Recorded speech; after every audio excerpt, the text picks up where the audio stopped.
इंसान घर बदलता है, लिबास बदलता है, रिश्ते बदलता है, दोस्त बदलता है, फिर भी क्यों परेशान रहता है? क्योंकि वो खुद को नहीं बदलता। मिर्जा गालिब ने कहा है, उम्र भर गालिब यही भूल करता रहा, धूल चेहरे पे थी और आईना साफ करता रहा। इसलिए हमेशा पहले खुद को पहचानो, खुद के अंदर झांको, खुद पर भरोसा करो, क्योंकि आपको आपसे बेहतर और कोई नहीं जानता। इसी सोच और विचार के साथ आप सभी का स्वागत आपके अपने कार्यक्रम धरती धोरारी में। स्वीकार करें डॉक्टर कोमल कौशिक का प्रणाम।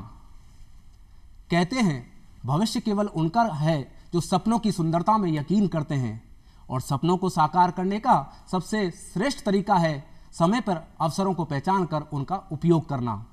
और आज के हमारे मेहमान ऐसे ही व्यक्तित्व हैं जिन्होंने समय पर अवसरों को पहचान कर अपनी कठिन मेहनत से अपना एक मुकाम हासिल किया है। आइए मिलकर के स्वागत करते हैं आज के हमारे मेहमान, वरिष्ठ आरएएस अधिकारी राम रतन शर्मा जी, जो कि जयपुर स्थित एसकेएन एग्रीकल्चर यूनिवर्सिटी जॉबनेर में रजिस्ट्रार के पद पर कार्यरत हैं। सर नमस्कार, आपका बहुत बहुत स्वागत, अभिनंदन हमारे इस मंच पर। नमस्कार कोमल जी, बहुत बहुत नमस्कार। सभी दर्शकों को नमस्कार। सर, आज हमारे साथ इस मंच पर आकर के आपको कैसा फील हो रहा है? बड़ा अच्छा लग रहा है कोमल जी कि आप लोगों से, दर्शकों से रूबरू होना पड़ रहा है और कुछ मन की बातें होंगी, मन की बात कहेंगे, जो लाइफ के एक्सपीरियंस है वो शेयर करेंगे, लोगों से शेयर करेंगे। बहुत बढ़िया, अच्छा लग रहा है। बहुत बढ़िया।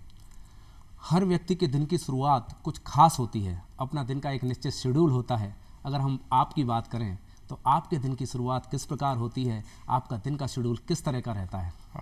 कोमल जी, वैसे तो आदमी का स्वभाव वैसा है कि अनुशासन, वो स्वतंत्रता उसको प्रिय होती है, फिर भी एक अनुशासन है, अनुशासन से जीवन चलना अच्छा रहता है। तो सुबह मैं कोशिश करता हूँ कि 5 बजे उठ के और सिटी पार्क जाता हूँ। अगर मानसरोवर रहता हूँ तो सिटी पार्क नया पास में ही बना है, तो उसमें फिर 1-1.5 घंटे जितना भी है वॉक वगैरह करना, एक्सरसाइज वगैरह करना, इस तरह से दिन की शुरुआत होती है।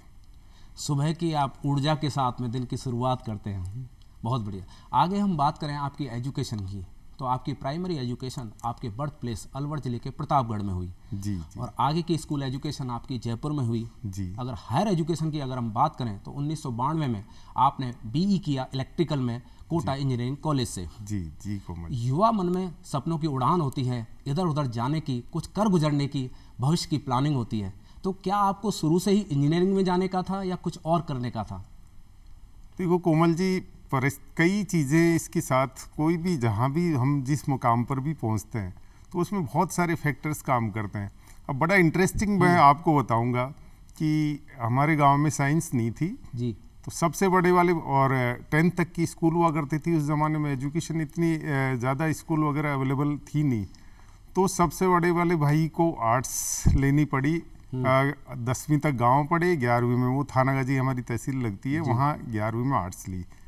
पर समय बदल रहा था और पिताजी शिक्षक थे, उनको पता था समय बदल रहा है, अब साइंस का युग आने वाला है, तो दूसरे नंबर के जो मेरे भाई थे उनको साइंस मैथ्स दिलवाई। साइंस मैथ्स फिर गांव में नहीं थी तो वो फिर उनको थानागाजी जाके पढ़ना पड़ा। तो एक ने साइंस मैथ्स ले ली, तो तीसरे नंबर के जो भाई थे उनको साइंस बायोलॉजी दिलवाई, क्योंकि डॉक्टर और इंजीनियर उस टाइम। अब आप ये देखें कि उनको बायोलॉजी मिली तो मेरा नंबर फिर साइंस मैथ्स में, लेनी साइंस थी पर साइंस में क्या लिया जाए, तो पहले वाले ने बायो ले ली तो मेरा मैथमेटिक्स में नंबर आ गया। तो यूँ कई चीज़ें होती हैं, हम एंटिसिपेट नहीं कर सकते कि डेस्टिनी आपको किधर टर्न दे रही है, पर ठीक है, जहाँ भी अपॉर्चुनिटी मिले उधर ही जाना चाहिए था। तो मैंने 8th-9th में फिर साइंस लेनी थी। तो आप देखें कि 8वीं क्लास पढ़ने के बाद बच्चा कितनी सी उम्र का होता है, बिल्कुल 13 साल का। 13 साल में आपको घर से निकलना था, और घर से निकलना बड़ा संघर्ष में हुआ करता था उस ज़माने में। खुद रोटी बना के खाना पड़ता था। सबसे बड़ी बात ये कि एक तो इमोशनली वैसे ही आप पूरे घर को, परिवार को छोड़ के और कहीं अनजान जगह जाओ, इतनी छोटी उम्र में जाओ, फिर खुद खाना बनाओ और खाओ, तो बहुत सारे संघर्ष होते थे उस ज़माने में। तो इस तरह से मैं सबसे पहले अलवर गया, न्यू हायर सेकेंडरी स्कूल में मैंने एडमिशन लिया, क्योंकि मेरे से जस्ट बड़े वाले भाई अलवर बायोलॉजी में थे, वो 11th में थे उस टाइम, मैं 9th में गया। तो बड़ा अजीब लगा। मैं हमेशा ये कहता रहा कि मैं तो आर्ट्स ले लूँगा पर गांव ही पढ़ूंगा, आर्ट्स ले लूँगा पर गांव ही पढ़ूंगा। पर कितना मजबूत होंगे हमारे माता पिता कि नहीं, वो बिल्कुल नहीं पसीजे, बिल्कुल नहीं पसीजे। तो मेरे पिताजी उस टाइम झुंझुनू में काजड़ा में हेडमास्टर थे, और चांस की बात है कि काजड़ा झुंझुनू की स्कूल में साइंस, मैथ्स और बायो दोनों थी। जी जी। तो फिर जब मैंने देखा कि ये तो मानेंगे नहीं घर वाले, पढ़ाएंगे तो साइंस ही, तो फिर मैंने स्ट्रेटेजी बदली। मैंने पिताजी को रोज, उस टाइम पोस्ट कार्ड चलते थे जी, तो मैं रोज पोस्ट कार्ड लिखता स्कूल। मैं बताऊं स्कूल का भी कि 12 बजे वहाँ सायरन बोलता था। मेरी 12:30 से स्कूल होती थी, तो सायरन की आवाज़ आप देखो कितनी मनहूस सी लगती है। तो जो ही सायरन बोलता और मेरे को यूँ लगता है कि अब स्कूल जाना है। आप सोचो कि कितना अब अगर इस एक्सपीरियंस को काम मिले तो ये देखिए कि बच्चों को किस तरह से स्कूल से पलायन करते होंगे। बिल्कुल बिल्कुल बिल्कुल। क्या कारण होते होंगे कि स्कूल छोड़ के और बच्चों को घर वापस चले जाते हैं। तो फिर मैंने पिताजी को एक पोस्ट कार्ड लिखना शुरू किया। मैं पहले तो लिखता था गांव भी पढ़ लूँगा आर्ट्स, जब कोई फ़र्क नहीं पड़ा तो मैं आपके साथ आगे पढ़ लूँगा। तो 3 महीने तक पिताजी ने देखा कि नहीं मामला गंभीर है, तो दोनों भाइयों को अपने साथ वो ले गए। तो पहला जो माइग्रेशन था वो थोड़ा सा फ्रिक्शन लेस हो गया कि परिवार वापस मिल गया। मैं पिताजी के साथ रह रहे थे, तो हो सकता है अगर ऐसा नहीं होता तो क्या पता मैं भी पलायन करके वापस पढ़ाई छोड़ के गांव चला जाता। वैसे पॉसिबल नहीं था घर का जो माहौल था पढ़ाई का, उस हिसाब से पॉसिबल नहीं था। इस तरह से कोमल जी मैंने फिर वहाँ से जब मेरे अब 11वीं क्लास के बाद वहाँ भी महाराज कॉलेज में मेरे से बड़े वाले का एडमिशन हो गया, तो उसके पीछे पीछे मैं भी जयपुर आ गया। इस तरह से जयपुर, उसके बाद यहाँ पीईटी दी। और पीईटी भी उस ज़माने में कोमल जी बड़ी टफ कंपटीशन था। आप ये देखिए 500 सीट हुआ करती थी पूरे राजस्थान में। कुल मिला के मेन तो 3 ही कॉलेज थे, जयपुर, कोटा और जोधपुर। मतलब आप कह सकते हैं कि हम परिवार का जो एक संस्कार और संकल्प हमने आपके जीवन में आगे कॉलेज में भी देखा। कॉलेज में भी आप लीडर की भूमिका में रहे। कई बार आपने गांधीवादी तरीके से अपनी डिमांड्स रखी और उसमें आप सफल हुए। एक बार आपने 8 दिन का आमरण अनशन किया। तो ये प्रेरणा आपको कहाँ से हुई, और शायद ये उदाहरण आजकल के हमारे युवाओं के लिए भी बड़ा उपयोगी होगा। कोमल जी, इसमें भी एक थोड़ी सी गहरी बात है। अंदर आपकी लीड करने की ललक होती है। अगर आप में वो ललक है, आप में वो आग जल रही है, तो वो आप एकेडमिक करियर में आगे नहीं बढ़ पा रही या कहीं और जगह लैग कर रहे हो, तो आप कहीं न कहीं से दूसरा आपको माध्यम ढूंढ के आगे निकलने की कोशिश करोगे। आपको आगे रहना है। आगे रहने की अगर आप में जज्बा है, आप में स्पिरिट है, तो आप अगर एक चीज़ में आगे नहीं निकल रहे तो कोई आप दूसरा रास्ता निकल के औरों से आगे रहने की कोशिश करेंगे। तो बड़ा इंटरेस्टिंग रहा ये भी। कोटा इंजीनियरिंग कॉलेज में गए तो पहले बंधन थे, फिर आज़ादी मिली। आज घर से सब बंधनों से दूर, बिल्कुल आज़ाद पंछी।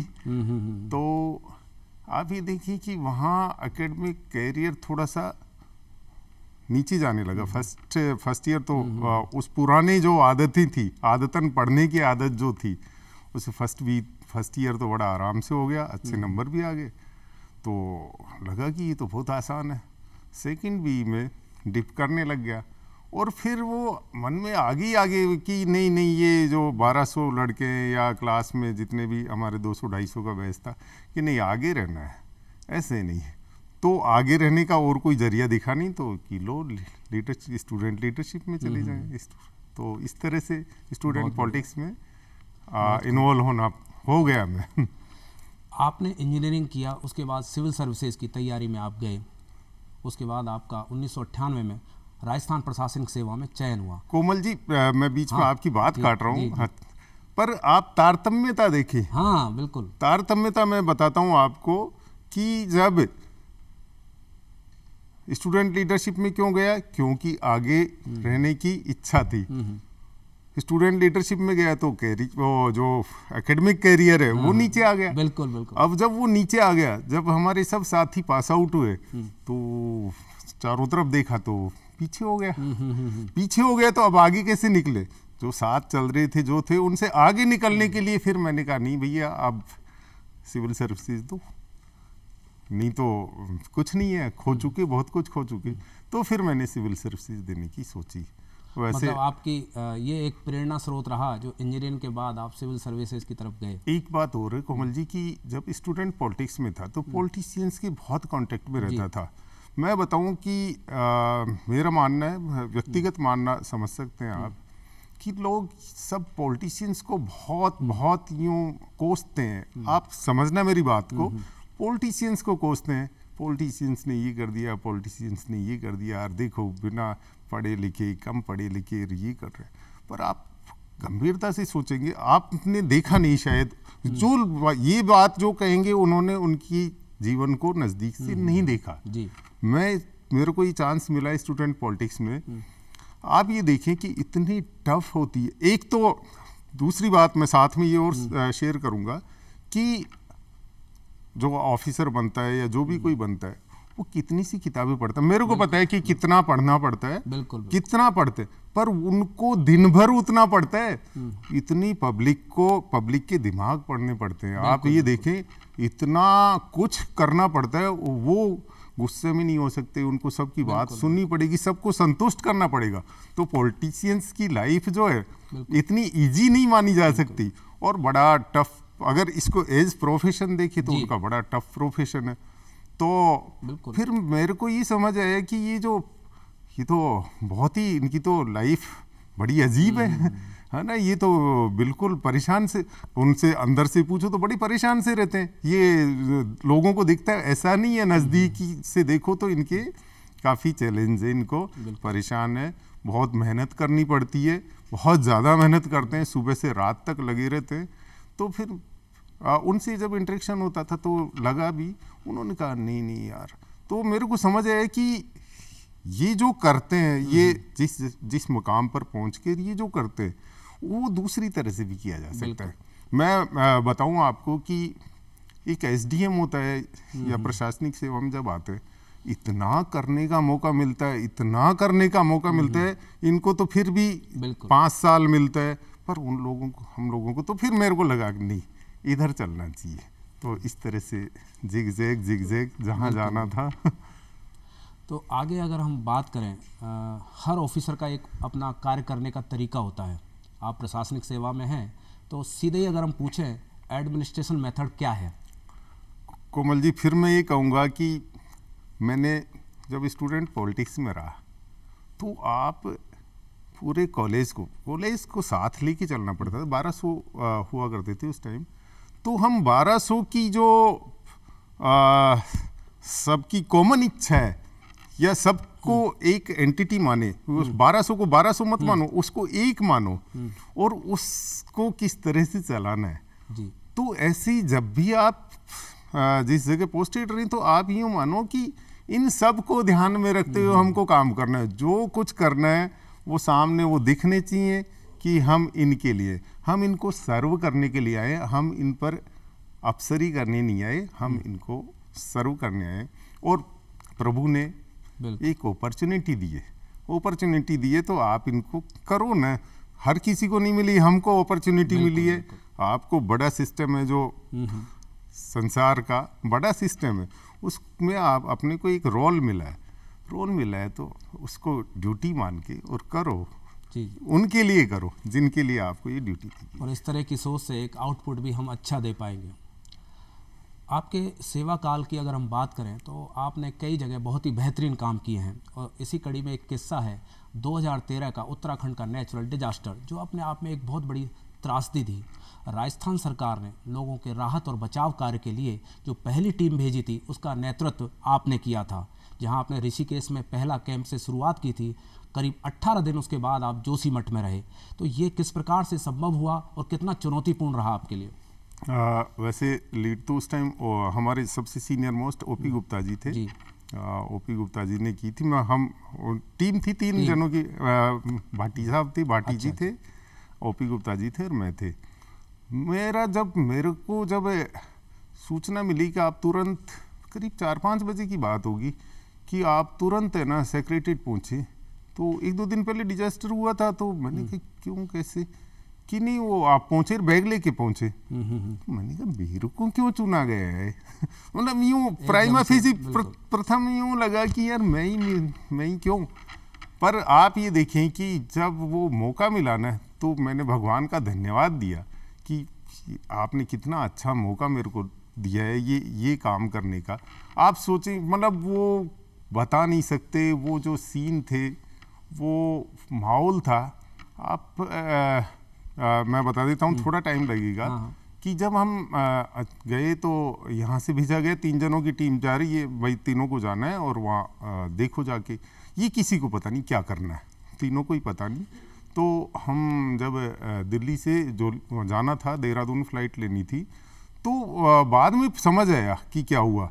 तो हम तीनों के फ़ोन नंबर कि किसी की भी कोई समस्या हो तो हमारी टीम उत्तराखंड में इनसे संपर्क कर ले। अब आप ये देखें कि यहाँ के राजस्थान के तकरीबन मैं जो समझता हूँ, मैंने जो अंदाजा लगाया, 8 से 10 हज़ार आदमी वहाँ थे। अब सबके चिंतित, सबकी चिंता में थे, सबके नेटवर्क था नहीं, लोग परेशान थे कि किस हालत में। तो अचानक सुबह फ़ोन बजना शुरू हुए। तो हम कमरे से निकले तो एक के बाद एक, हमारे उनका क्या हुआ, हमारे उनका क्या हुआ। तो बाहर निकली तो सबके ये समझ आ गया कि भाई ये नंबर डाल दिए गए कहीं टीवी वगैरह पर। फिर हम आगे जो भी हुआ, पर वहाँ मैं समझता हूँ कि मेरे को करीब 17 घंटे, और बाद में भी आते रहते थे, 17 घंटे में केवल फ़ोन सुन सकता था। क्योंकि अच्छा, मेरे को आवाज़ से पता लग जाता था ये भुसावर वाले, ये वैर वाले, ये वहाँ वाले, इनके सबके गांव के परिवार वाले, रिश्तेदार, पूरे ग्रुप गए हुए थे। अब वो तो चिंता में रहेंगे ना, हमारे उनका क्या हुआ। तो थोड़ा लंबा किस्सा है, पर मैं बहुत शॉर्ट में बताता हूँ। तो हम क्या करना है ये पता नहीं था, पर फिर हमने तीनों ने बांट दी। ओपी गुप्ता साहब देहरादून रुक गए, मेरे को ऋषिकेश छोड़ दिया, भाटी साहब हरिद्वार रुक गए। अब करूं क्या? केवल फोन सुन के, और मेरे को पता था कि उनकी मानसिक स्थिति क्या होगी। बिना इरिटेट हुए उनको पॉजिटिव समाचार दे। वैसे तो कईयों के साथ बहुत नेगेटिव हो चुका था, मन में मेरे समझ आ रहा था, पर उनको तसल्ली की इस तरह से कितने दिन दे सकता हूँ, और ये आशा कर सकता हूँ कि भाई उनके आ जाएं तो अच्छी बात है। तो लगातार फ़ोन, और क्या करना है ये कि कोई पता नहीं। इवन उस टाइम वहाँ इतना बदहवासी हो चुकी थी, किसी को ही कोई पता नहीं कि क्या करना है। तो मेरे को अचानक लगा कि मैं ऋषिकेश हूँ, पहाड़ों की तलहटी पर हूँ, तो जो भी आएगा ऋषिकेश तो आएगा। हाँ, बिल्कुल। उतर के जो भी आएगा ऋषिकेश आएगा। राजस्थान अगर किसी को जाना है तो ऋषिकेश उसको आना पड़ेगा। अब ऋषिकेश आएगा तो मैं वहाँ की नगर पालिका में, पहले तो तहसील में गया, क्योंकि रेवेन्यू का आदमी, तहसील में सब बेचारे वहाँ सब लग रहे थे, वहाँ कहाँ।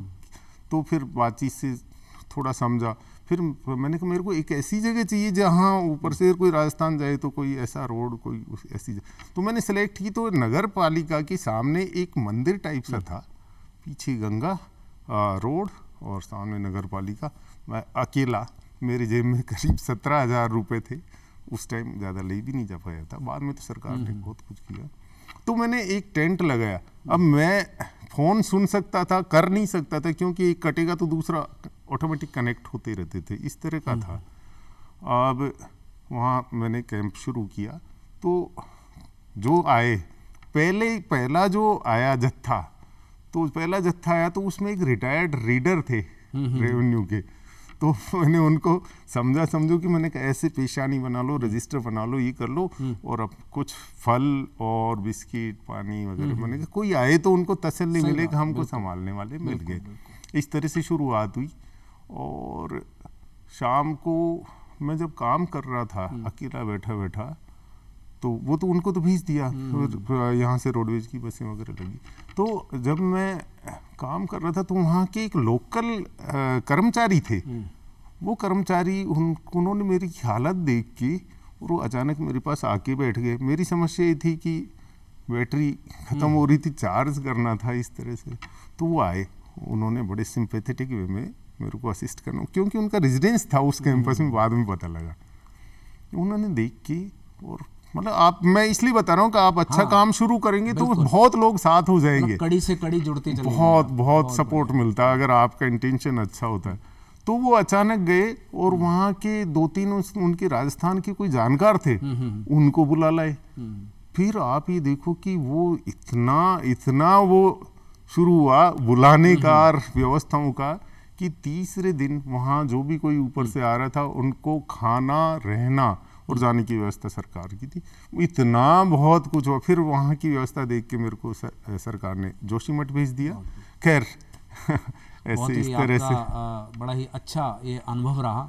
नहीं, मेरे को मौका मिला। मेरे को बाद में, पहले मेरे को लग रहा था मेरे को क्यों भेजा, तो बाद में लगा कि यार देखो बहुत ही कितना अच्छा रहा। ये एक मौका था। जी जी। इसी से जुड़ा हुआ अगर हम बात करें, ये प्राकृतिक आपदाएं हम इंसानों को एक सीख देती हैं कि विकास की दौड़ के साथ हम प्रकृति के संरक्षण का भी ख्याल रखें। तो क्या हम कह सकते हैं कि मनुष्य ये हमेशा ध्यान में रखे, प्रकृति के बिना हमारा भी एक तरह से कहें संभव नहीं हो सकते, कल्पना नहीं कर सकते? नहीं, प्रकृति का तो देखो, प्रकृति के कोहेरेंट मतलब उससे सामंजस्य बनाते हुए ही चलना है। अगर हम नहीं बनाएंगे तो वो अपने उनकी पावर से वो अपने आप बनवा देगी। तो प्रकृति से तो सामंजस्य जरूरी है कोमल जी। जी। आगे हम आपके सेवा काल के एक और कार्यकाल की बात करें, 2014 से 2017 के बीच में सामर उपखंड में जब आप कार्यरत थे, तो आपने हाइजेनिक और सैनिटेशन के प्रति लोगों को जागरूक करने का बहुत बड़ा एक मिशन चलाया था। तो ये किस तरीके से संभव हुआ और ये कैसा अनुभव रहा आपको? देखो, मेरा बैकग्राउंड गांव का है। गांव में हमारे ओपन वेल थे। ओपन वेल थे, वहीं से पानी आता था। तो ओपन वेल से वहाँ मतलब टाइफाइड मेरे हो चुका या ना डिसेंट्री, डायरिया तो वहाँ सबके होते ही थे। तो मैं जब बाद में जब यहाँ रहने लग गए, सैनिटेशन के बारे में पता लगा, तो मेरे को पता लगा कि समझ आ गया कि इसके रीज़न क्या थे। ओपन वेल थे। ओपन वेल का पानी पिएंगे तो डेफिनेटली ये होगा। और फिर हाथ कोई नहीं धोता था। तो मैं जब एसटीएम रहा तो एक स्टेप आगे बोलूँ मैं कि अभी जब ये चल रहा था अपना कोविड वाला चल रहा था, तो मेरे साथ एक वहाँ दुर्गा जी हुआ करते थे जो मेरे साथ रहते थे। वैसे एजुकेशन डिपार्टमेंट की थे, पर हम जब रात्रि चौपाल करते थे तो दुर्गा जी हमेशा साथ होते थे। वो रिटायर हो गए। उन्होंने, दुर्गा जी ने मेरे को फ़ोन किया कोविड के टाइम कि सर, आपको क्या पहले से ही पता था कि कोविड आएगा और इस तरह से करना पड़ेगा हाथ? मैंने कहा साहब, अपन तो हर चौपाल में, हम जब भी चौपाल में जाते थे और एजेंडाज के अलावा ये हमारा एजेंडा होता था कि ये अवेयरनेस फैलाओ कि भाई एक तो डंडी वाले लोटे से पानी पियो। डंडी वाले लोटे से पानी पिएंगे तो आप हाथ जो, बिल्कुल, हाँ, उनको बताते थे बड़े कि जैसे जीप में आप पीछे बैठे ऐसे हैंडल पकड़ा, किसी के जुकाम लग रहा है मान लो, तो इस तरह से हम समझाते थे। तो डंडी वाला लोटा 2-3 ही चीज़ें आनी थी। भाई वो रखो, हाथ धोने का रखो, है ना। तो ये उस टाइम हम बहुत अवेयरनेस इस तरह की हमने कोशिश की थी। कहीं आपके परवरिश और कहें कि आपका जो बचपन था वो भी सीख आपको जीवन में आगे एक तरह से मदद करती है और हेल्प करती है। आगे हम बात करें, आप नगर निगम और जेडीए जयपुर विकास प्राधिकरण, जो कि आम जन से जुड़े हुए विभाग हैं, उनमें भी आप कार्यरत रहे। तो इनमें किस तरह का कार्य होता है और आम जन सहजता से कैसे जुड़ सकता है? देखो कोमल जी की अगर अंदर दर्द होगा ना तो सब जगह आपका कहीं भी मौका मिलेगा ना, उस दर्द को बनाए रखें। सबसे बड़ी बात, अब जैसे मैं अभी जेडीए में था, पट्टा अभियान था, कॉलोनियों के जिनके नियमन शिवन नहीं लगे, तो आपको ये अगर महसूस होगा ना कि ये देखो कितने परेशान लोग हैं, तो अपने आप सब काम हो जाते हैं। और वो कहते हैं ना, सारी कायनात आपके साथ लग जाती है। तो वो सब आपके साथ लग जाएंगे, सबका सहयोग मिलेगा, सबके काम होंगे। पर मन में इच्छा होनी चाहिए कि हम इनको सर्व कर रहे हैं, इनके लिए हम सर्व कर रहे हैं और इनकी वजह से हम सर्व कर रहे हैं। हमारी सर्विस इनकी देन। बिल्कुल बिल्कुल, क्योंकि हम ऑफिसर हैं पर हम भी उन इंसानों में से एक ही हैं। वो फीलिंग्स एक जैसी अगर समझ में आएगी, ऑफिसर बस ये जो भाव आ जाता है ना कि हम ऑफिसर हैं, वहीं दिक्कतें शुरू हो जाती है। हम उनको सर्व कर रहे हैं, ये भाव होना चाहिए। हम लोक सेवक हैं, हम इनको सर्व करने के लिए यहाँ बैठे हुए हैं। जी कोमल जी। वर्तमान में अगर हम बात करें, आप एसकेएन एग्रीकल्चर यूनिवर्सिटी जोबनेर, जो कि जयपुर में स्थित है, उसमें आप रजिस्ट्रार के पद पर कार्यरत हैं। यहाँ किस तरह की कार्य व्यवस्था और चुनौतियाँ रहती हैं? यहाँ जो है, ये तो देखो एजुकेशन का इंस्टीट्यूशन है, एजुकेशनल, और इसका अपना नाम रहा है जोबनेर एग्रीकल्चर यूनिवर्सिटी का। आप मेरे को पता लगा कि 47 जब देश आज़ाद हुआ था, उस टाइम वहाँ कॉलेज खुल गए था। आप सोचिए, मेरे को पता नहीं राजस्थान यूनिवर्सिटी वगैरह का ध्यान नहीं है, पर उस टाइम जोबनेर में कॉलेज खुल गया था और वहाँ के जो हैं जागीरदार या जो भी वहाँ के ठिकानेदार, उन्होंने अपनी सारी ज़मीन दान दे दी और उस कॉलेज खोला। आप ये देखिए, उनकी भी सोच देखें, अपनी सारी ज़मीन कॉलेज को दान दे दी और कॉलेज उस टाइम की वहाँ से पढ़े हुए बहुत सारे लोग, वहाँ के नाम बताऊँ तो अपने BL सोनी साहब बहुत है पर वहीं के वहीं मेरे को तो बहुत लोग मिलते हैं। तो वहाँ के इतनी अच्छी पढ़ाई का स्तर रहा है। अब वो यूनिवर्सिटी हो गया, यूनिवर्सिटी के साथ कई सारे कॉलेज हैं, करीब 13 तो सरकारी कॉलेज, 32-33 कॉलेज हैं टोटल एफिलेटेड वगैरह।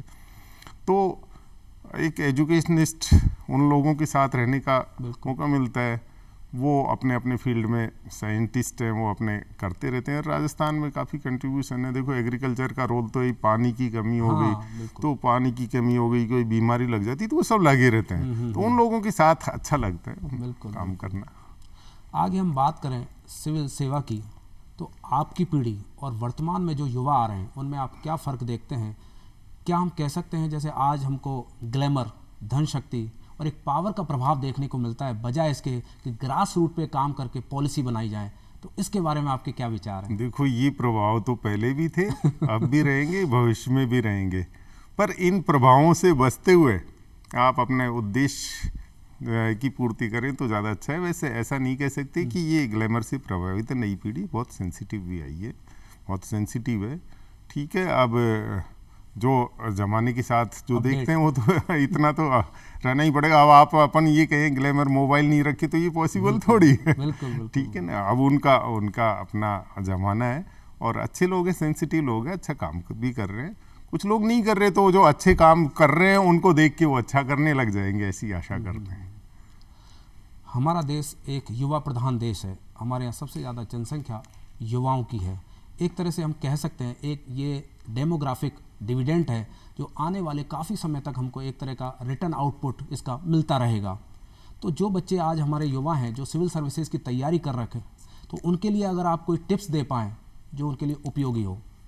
देखो, मैं अपने जो मैंने सीखा, मैंने जीवन में सीखा, जितना भी सीखा, आग अपने अंदर लगनी चाहिए। आपको पेरेंट्स कहेंगे पढ़ो पढ़ो, आप दिखाने के लिए पढ़ लेंगे, या वो बात नहीं आ पाएगी। रॉकेट बनना है तो आग लगानी ही पड़ेगी ऊपर उठने के लिए। जब आपके आग लग जाएगी ना, तो आप हर चीज़ में, ज़रूरी नहीं है सिविल सर्विसेज, आप किसी भी फील्ड में आगे बढ़ो। आगे बढ़ना है, लीड करना है, सबसे आगे रहना है, सबको आगे बढ़ाना है, ये भाव हमेशा यूथ में रहना चाहिए। इतना बड़ा यूथ है, आप सोचें कि कुछ भी करने लग जाएं तो बहुत कुछ कर सकते हैं। मतलब उनको मैं कई बार सोचता हूँ कि सिविल सर्विसेज ही क्यों, सरकारी नौकरी क्यों, अरे इतने एवेन्यूज हैं, किसी भी तरफ जाएं तो उनके लिए रास्ते अपने आप बनते हुए चले जाएंगे। जिधर मुंह करेंगे उधर रास्ते बनेंगे।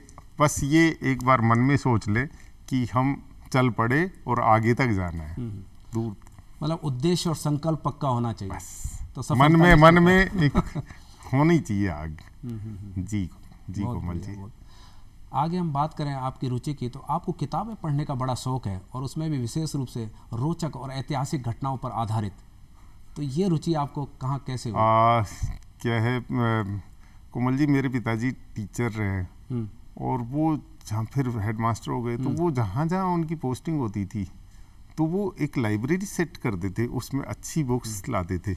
अब अच्छी बुक्स लाएंगे तो वो खुद भी पढ़ेंगे, खुद पढ़ेंगे तो मैं पीछे पीछे जो ही वो पूरी करते मैं भी पढ़ने लग जाता। तो देख के भी रुचि जागती है, मैंने देखा। फिर अगर किसी ने मीठा चखा ही नहीं हो तो उसको क्या पता कि मीठा कैसा होता है। तो एक बार स्टार्टिंग करवानी होती है, किसी भी चीज़ की स्टार्टिंग करवानी होती है, उसके बाद वो अपने आप आदत बन जाती है। किताबें पढ़ना बहुत अच्छा लगता है।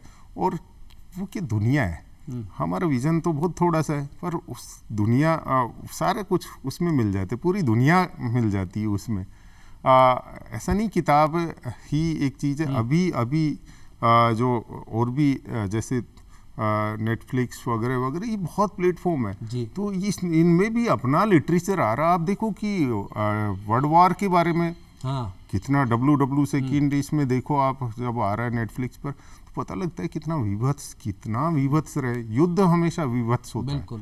और आज तो देख ही रहे कितना विभत्स आपने चल रहा है यहाँ पर। चांस की बात है कि हमारे एक मित्र हैं, उन्होंने एक किताब पढ़ी कि जेरूसलम में पढ़ रहा हूँ। मैंने कहा मैं भी पढ़ूंगा, बहुत दिन हो गए। अब जेरूसलम में ले भी आया, तो टाइम नहीं मिलता था, JDA में कैंप वगैरह चल रहे थे। जो ही मैं जोबनेर गया तो थोड़ा इजी हुआ, क्यों तो मैंने जेरूसलम शुरू की और अभी ख़त्म हो जाएगी। वैसे अंग्रेजी है, इतनी बहुत ज़्यादा इतनी समझ नहीं आती, बहुत टफ क्लिस सी अंग्रेजी है। तो जेरूसलम ख़त्म करने से पहले उधर जेरूसलम में युद्ध, तो मैंने कहा मैंने ये किताब क्यों पढ़ी जिससे वहाँ इजराइल और वो जो फ़लस्तीन वाली समस्या है वो समझ आती है, और जो आपस में क्लैश है उसको समझने का एक जरिए। अब आप बताओ कि ये जितना भी मीडिया, और इतना टाइम भी नहीं दे पाता ना कोई, तो कि समझे समस्या क्या है, क्यों हुआ, ऐतिहासिक किसकी, तो ये किताबों में मिलता है। तो किताबें अच्छी चीज़ है। आपने बड़ी अच्छी बात कही कि किताब में पूरी दुनिया समेटती है। तो क्या हम ये जानना चाहेंगे, साहित्य भविष्य को बेहतर बनाता है, या कह सकते हैं जीवन में एक तब्दीली मिलती है साहित्य से? साहित्य आदमी को आदमी बनाता है। क्या बात है, बहुत बढ़िया। एक और आपकी बेहतर रुचि है मैराथन। हाँ, ये रुचि, ये भी देखो मतलब आपने अभी कहा कि सिखाया जा सकता है क्या, सीख लेता है क्या, इमिटेशन होता है, वो भी अपने आप में एक इमिटेशन। देखो कि हमारे एक साथी हैं नरेश जी, तो इससे भी अच्छी बात ये कि मेरे एक बार घुटनों में दर्द शुरू हुआ, तो घुटनों में टाइम की अगर आपकी हो लिमिटेशन तो आप बता देना कोमल जी। पर मैं बहुत फटाफट ख़त्म कर रहा हूँ कि घुटनों में दर्द हुआ। मैंने सोचा, बचपन में खेला हुआ नहीं था कभी आउटडोर में, कभी नहीं खेला हुआ था आउटडोर, तो मैंने कहा चलो अब ये तो भाई उम्र है, बहुत बढ़िया, 45 साल हो गए, अब तो घुटनों में दर्द होगा, ये सुनते हैं। नरेश जी ने कहा नहीं, वो क्या, वो काफ़ी ध्यान देते थे, नहीं आप ये करो, दौड़ना शुरू करो। मैं सामर जब 2015 था तो झील सूख जाती है सर्दियों में, तो बड़ी बढ़िया सा ट्रैक बन हो जाता है कि पूरी झील में कहीं भी दौड़ो। वहाँ दौड़ना शुरू किया तो फिर 2016 यहाँ जयपुर मैराथन होती है, तो 21 किलोमीटर मैराथन, तब से दौड़ना शुरू किया और अभी तक तो चल रहा है कंटिन्यूटी। 1 साल हुई नहीं थी, अदरवाइज हम 21 किलोमीटर मैराथन हर बार दौड़ते हैं। सर अब वक्त इजाज़त नहीं दे रहा है, अपनी बातचीत को हमें यही विराम देना होगा। आप आए, इतनी अच्छी बातें की, आपका बहुत बहुत आभार, धन्यवाद। थैंक यू, नमस्कार कोमल जी। दोस्तों अब वक्त है आपसे इजाज़त लेने का, लेकिन इजाज़त लेने से पहले आपके लिए एक हेल्थ टिप्स। प्रकृति ने हमको बहुत कुछ दिया है, और ऐसा ही प्रकृति का वरदान है मोरिंगा, जिसको हम ड्रम स्टिक या सहजन के नाम से भी जानते हैं। ये करीब 300 रोगों के उपचार में कारगर है। इसमें प्रचुर मात्रा में विटामिन पाई जाती हैं, इसको इसलिए मल्टीविटामिन ट्री भी कहते हैं। इसमें करीब 90 प्रकार के मल्टीविटामिन, 45 तरह के एंटीऑक्सीडेंट गुण, 35 तरह के दर्द निवारक गुण और 17 प्रकार के अमीनो एसिड्स मिलते हैं, जो कि कैल्शियम से भरपूर है। अगर हम बात करें इसके फायदे की, तो ये मसल बिल्डिंग, स्किन प्रॉब्लम, जोड़ों के दर्द और इम्यूनिटी बूस्टर में बहुत उपयोगी है। जहां डायबिटीज़ में ये शुगर लेवल को कम करता है, हार्ट डिजीज को कम करता है, प्लाक बनने से रोकता है, कोलेस्ट्रॉल को कम करता है। अमीनो एसिड और एंटीऑक्सीडेंट के गुण होने के कारण ये नर्व डिसऑर्डर से हमको बचाता है, अल्जाइमर जैसे रोग से हमको बचाता है। अगर हम इसके सेवन की बात करें तो इसको पाउडर के रूप में गर्म पानी में 1 चम्मच सुबह और 1 चम्मच शाम को लिया जा सकता है, और इसकी सब्जी तो हम सब घरों में बनाते ही हैं। अगर हम बात करें किन लोगों को इसको निषेध है लेना, तो उसमें गर्भवती महिलाएं और जो महिलाएं अपने बच्चों को फीड कराती हैं, उनको इसके सेवन से बचना चाहिए। आज के लिए इतना ही, इजाज़त दें डॉक्टर कोमल कौशिक को। नमस्कार।